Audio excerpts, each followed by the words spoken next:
I called it the Sandpit just because I wanted a name that kind of reflected the idea of it feeling like a small world, like, like you're playing with toys in the sandpit. I like the time-lapse and tilt-shift style. I've seen a couple of other bits and pieces that were done like this, but nothing of city, and I wanted to make one that was kind of about New York City. So I didn't actually do kind of vast amounts of planning in terms of what I was going to do with, where I was going to shoot and stuff. I had a look around and I did a day's scouting, and then I just went to try and find as many high places as I possibly could. We contacted lots of friends who had access to roofs or penthouses or balconies that were high up in the city. I own a Nikon D80, which is kind of a sort of prosumer camera. So for this, because I wanted to be able to shoot a higher speed, I'd done some tests and I wanted to shoot this at 4 frames a second continuously, and my D80 wouldn't do that at all. So I hired a Nikon D3, which is the fastest one that Nikon make. In total, I shot over 35,000. The ones that actually made it into the film, I guess, is 7,200 at 5 minutes. So what you're looking at now is a view of some diggers actually working in the construction site at Ground Zero. I shot this from the Millennium Hilton Hotel, just over Ground Zero, and this is the only shot in the film where there's an actual camera pan in it, which I actually moved the camera in. You can see as this one goes, as the digger moves the block of wood across the screen, I actually moved the camera on its tripod to follow him as I saw that he was going to do it, so that you could kind of catch the whole of that movement. I really like this because they kind of look like they're sort of building a nest or something. They kind of move very, very gently as they move all of these objects around.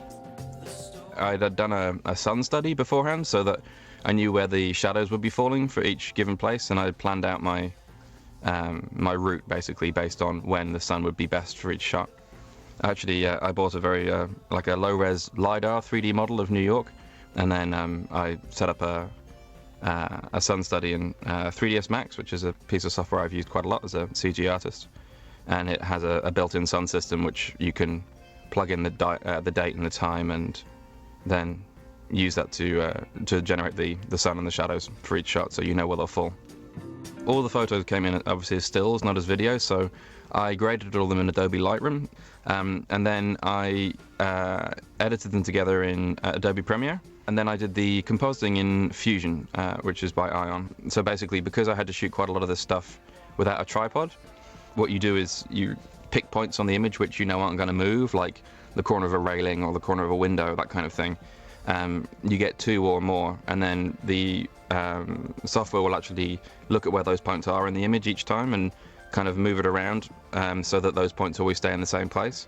So if you have kind of movement and rotation on the images as you go along, it basically just removes all of that. The miniature effect is a kind of combination of the two things. So that time-lapse effect in that everything seems to be somewhat accelerated, and the tilt-shift effect, which is you normally do with the lens. Basically, you can use a tilt-shift lens which allows you to kind of swing the front pieces of the lens so they're an angle to the image plane, the sensor on the camera. So instead of it coming straight through like it would do on a normal lens, it's kind of tilted through it, and it means that you get a fall off in depth of field from the top of the image to the bottom, or from the left to the right. Now, I did some tests with a tilt-shift lens that I hired to see how that would work, and it worked, but I decided to do the entire thing in post just because it gives you much more control over how the effect worked, and it allowed me to do things like the camera moves on the shots and the focus pulls. Here you're actually looking at a close-up a bit of the East River, and you can see the FDR Drive, the highway, and underneath there's actually 2 people practicing Tai Chi, I think it is, underneath the highway. And it's interesting, when I shot this, when you're looking through the viewfinder, you can't see kind of exactly what's happening. You can see the little people doing stuff, but it wasn't until I got back and put all this stuff into the edit and looked at it at full size that I could see exactly what these guys were doing. And it's really nice that you kind of capture these little moments of things happening in the city and little characters doing things. So this is the first nighttime shot looking down on Madison Square Park, where Broadway meets Fifth Avenue.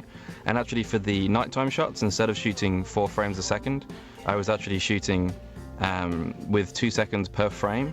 So these are all shot on a tripod and all shot long exposure to get the kind of streaks of light as the cars zoom down. And I think these, you can actually see in this shot as the lights is getting darker and darker over the course of that shot as the kind of dusk is coming in. And I think these came out looking really, really lovely. the long streaks of light and all the people moving around through as the cars zoom about.